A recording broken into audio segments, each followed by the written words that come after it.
El tema. Yo soy un espléndido derrotado en la reforma del Estado.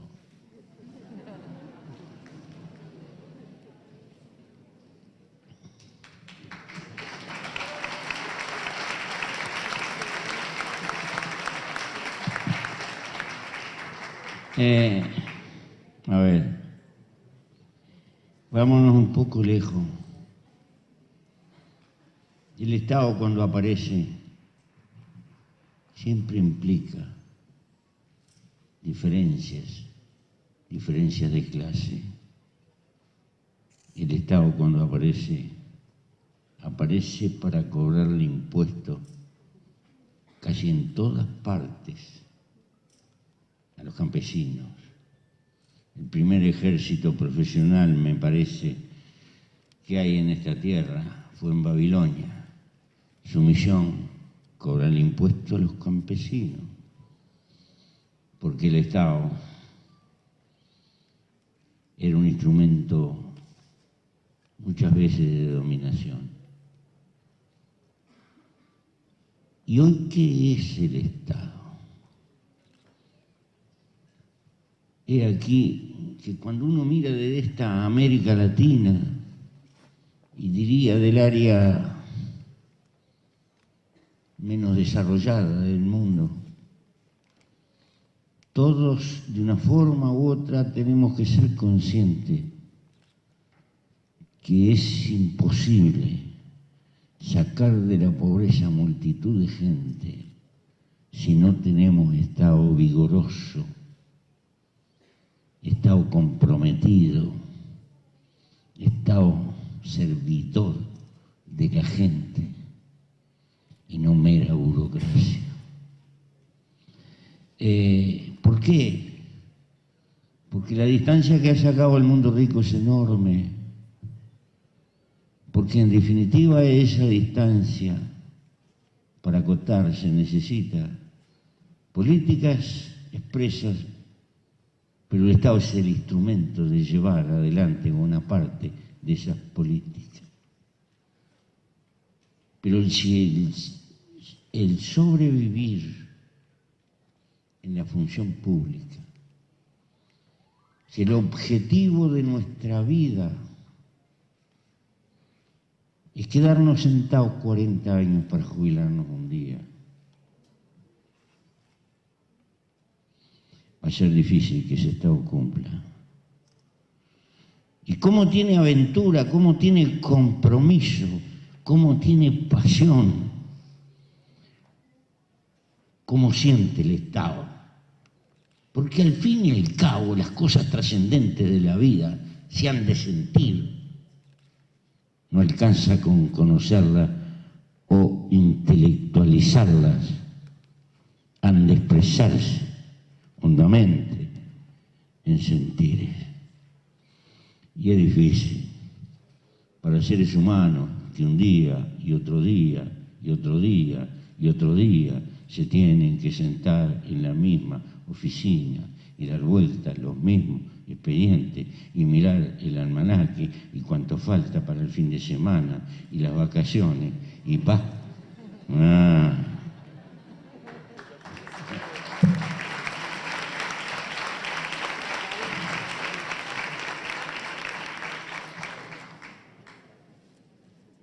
Porque yo descuento la inmensidad técnica de lo que ustedes han discutido.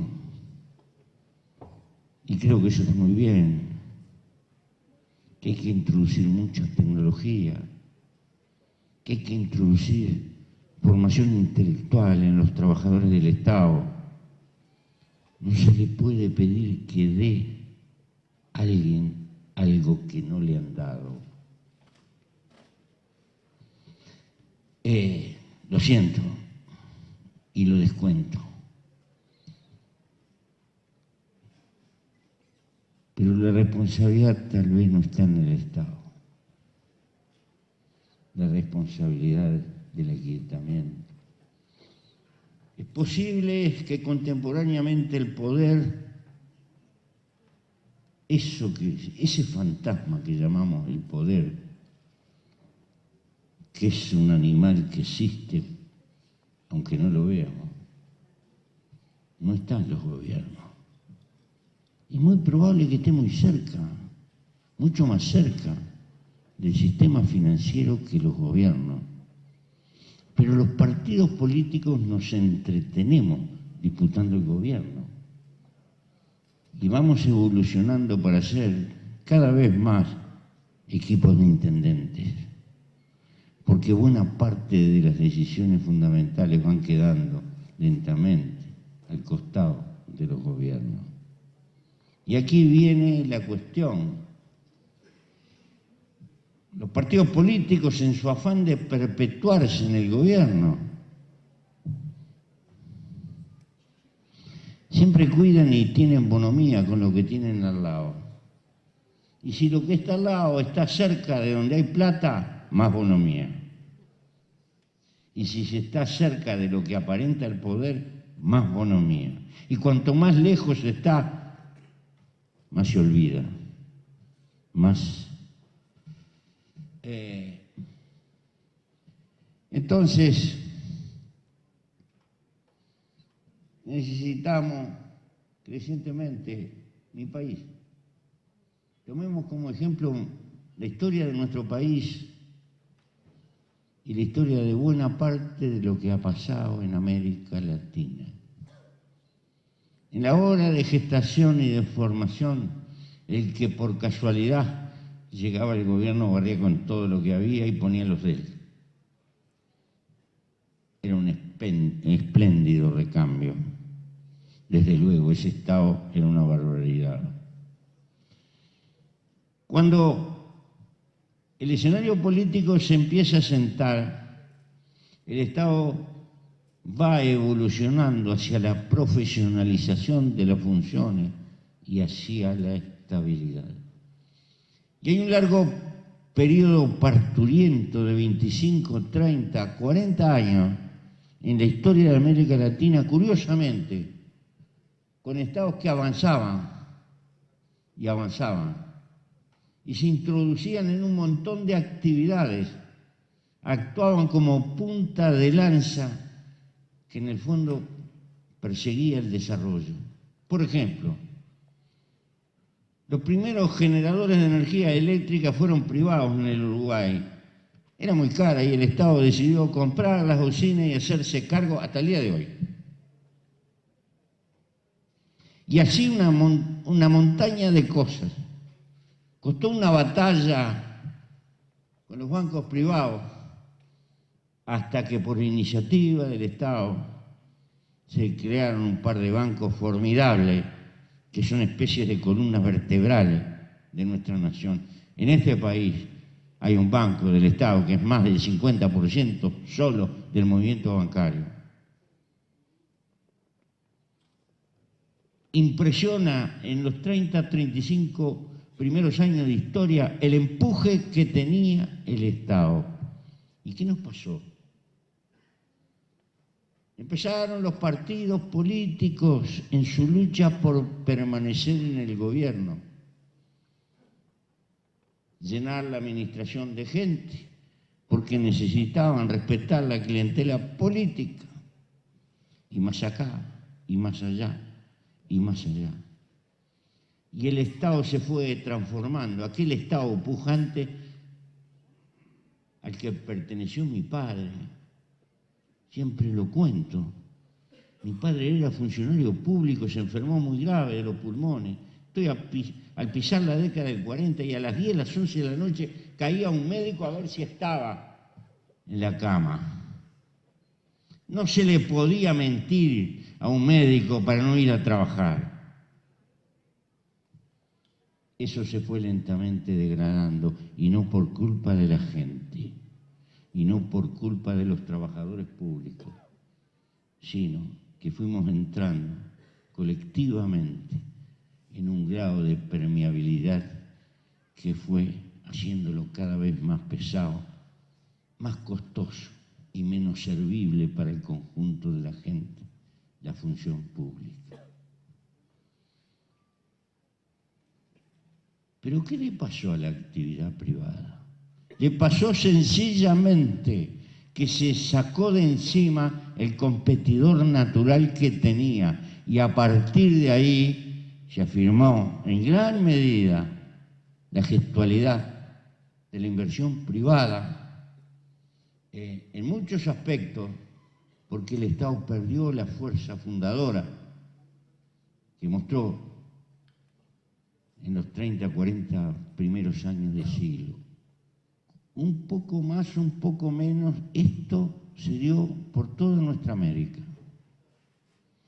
Y la cosa más curiosa, el capitalismo es algo glorioso.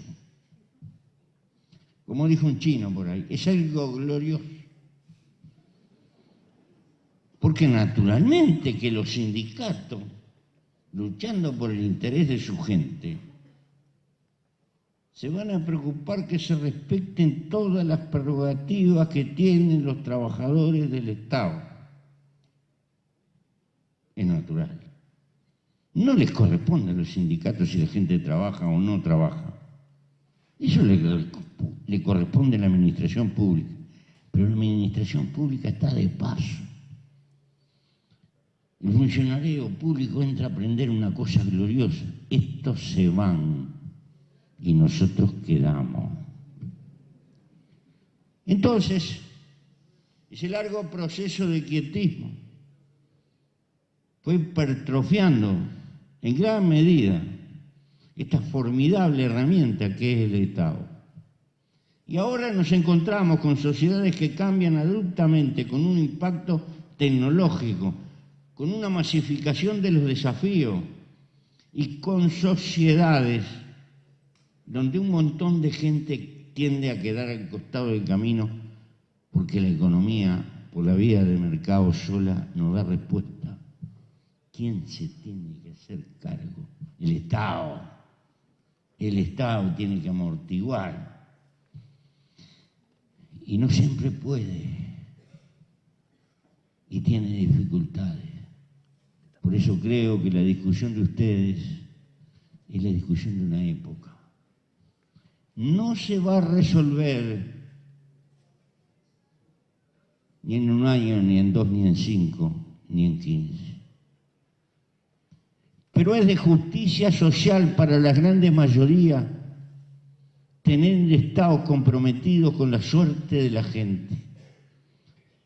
Estaba leyendo la carta de un califa estos días, que lo tengo por ahí, de hace 700 años, recomendándole a un gobernador que había colocado en Egipto: tienes que convocar y hablar con los pobres y escuchar a los pobres, y no te asustes de su lenguaje. Y no tienes que tener ni ejército ni jueces cuando estás reunido con los pobres, porque no debes asustarlos. No te preocupes de los ricos, que los ricos se arreglan solos. Preocúpate de la suerte de los más débiles. 700 años de afirmado. Bueno, compatriota, si el Estado es hijo de las clases sociales, tiene que ser el sepulturero natural de las grandes diferencias en nuestra sociedad. El Estado no puede ser neutral ante el dolor. El Estado tiene que estar comprometido con el dolor, con la angustia de la gente y con las postergaciones de la gente.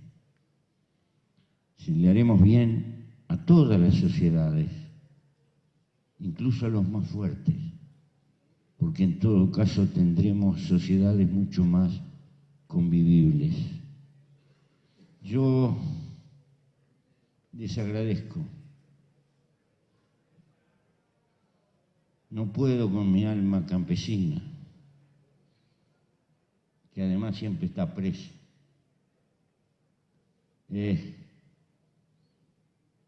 Debo ser un ser intratable en una oficina insoportable.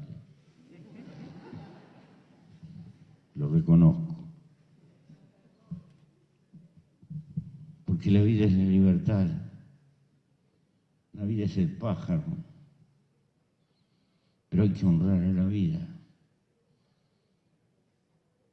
Los Estados no pueden transmitir sentimientos. Y la gente no solo quiere ideas, quiere sentimientos. A veces quieren que la escuche, aunque no le resuelva nada, que la escuchen. Y a veces en el Estado, porque no nos corresponde, porque no tenemos tiempo, porque estamos hastiados, porque estamos saturados,